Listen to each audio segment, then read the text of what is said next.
has its place, but it must not be burdensome. The main focus on it is that I've done a topic at school today, therefore I have a few questions at home now that I can reinforce what I learned. It must not be burdensome, just a few. Sometimes it can be even in a humorous style. So when you sit at the dinner table, you can ask your parents, what do you think about this? Oh, wait, stop. Did you say sit at the dinner table? I say sit at Did you just say that? True. I agree. What's the problem?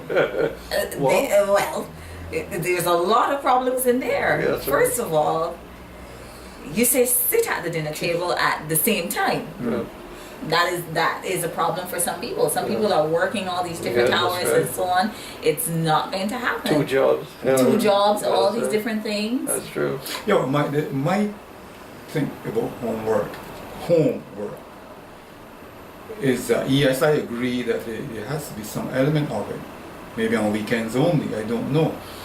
But my thing about it is that, and I give the example of nephew recently, and the person who was assisting him was a retired teacher who was complaining bitterly. The teacher was complaining bitterly because the homework given that student worked against the student who didn't have anybody of the educational standing to help. In other words, homework sometimes very often, rather than helping students who are from deprived homes, it makes it even more difficult, and that is part of the problem. Yeah, we have there's a program called the Human Program, where it's fairly expensive, but kids go there in the afternoon after school. They do a certain topic, is graded, and then if they have anything that is wrong, it is explained to them. But they have to go back, they have to take it at home and do it over again. Okay. They don't move on to another topic unless they get 100%. And that's a form of homework perhaps, because it's different from the schoolwork. So what you're saying then is that you do this homework at school, and if you have not got the full understanding or an acceptable level of understanding, that then you have an opportunity to go back at home, away from the school grounds, and have another go. Yeah, maybe an after school program or somewhere. Program or somehow. That sounds really like a really good idea. You have after school programs that will cater specifically to that. But we have some very interesting things that are happening and other factors that feed into that. So for example, it's one thing to say you're going to go home and you're going to practice something that you learned in school, but then two problems crop up. The first one is that nowadays a number of students don't use exercise books. Where you would sit down and copy a formula or a method off of the board into your exercise book so the parents will have a blueprint there. Yep. Sometimes that doesn't happen. The other thing is that sometimes conflicts arise because there are new or more developed methods of working out things. And the parent or the person, can't just say parent, the person who is helping with the homework say, well, this is how I learned to do it. Yeah, and then it becomes a conflict and confusion for that child. But you did bring a very valid point in that when we're looking at who should be targeted in terms of who homework is supposed to help, it really is supposed to help those children who are less able. Who are lagging or who may need that additional practice and so on, to reinforce what it is that they learned in school. And it should be that they could do it without a whole lot of assistance, without it being a whole production with the tears and the rolling because a number of our children go home and there isn't anybody at home. That's right. To meet them when they come home after school. So we really have to be thinking of... we call them latchkey kids, huh? Yeah, latchkey. So what we're saying then is that we're not getting rid of homework again. Well, maybe we could. You use your discretion, right? Yeah. Yeah, it could be discretionary, you know. I do not believe in a whole heap of homework. I never believed in that because I agree. if I know that I have to go to school, I should be able to learn what the teacher is teaching. If I have to depend on homework as a crutch, I'm not going to pay attention to school, you know. I look at some nice little girl in a corner or a boy and make some noise, you know. Makes a distraction, that's what they do, you know.